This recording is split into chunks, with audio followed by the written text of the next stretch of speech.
Donc Wim Delvoye est un artiste belge assez connu pour avoir réalisé des œuvres provocatrices, et notamment la fameuse machine cloaca, qui reprend tout le processus de l'appareil digestif humain.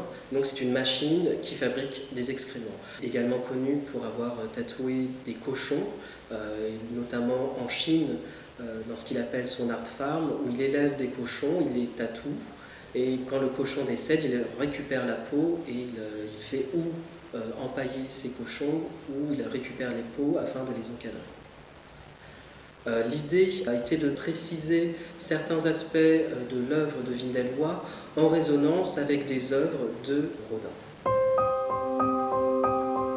Ce qui est très intéressant dans le travail de Wim Delvoye, c'est d'une part, il puise vraiment ses ressources et ses références dans une sorte de tradition de l'art flamand, et comment il parvient à contrebalancer cette tradition avec des procédés qui sont très contemporains, très modernes, des procédés d'aujourd'hui avec une technique très pointue.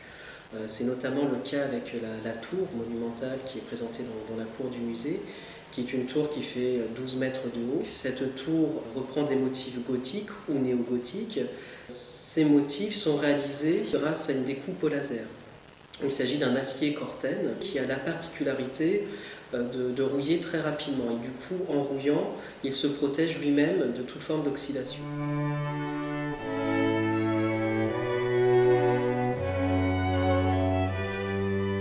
On présente dans l'exposition une œuvre qui reprend une iconographie effectivement très traditionnelle, qui est celle du Christ en croix.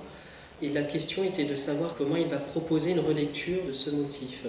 Et du coup, ce qui est intéressant dans cette sculpture, qui s'appelle donc Hélix, il va répéter le motif de ce crucifix en reprenant la forme d'une souche ADN.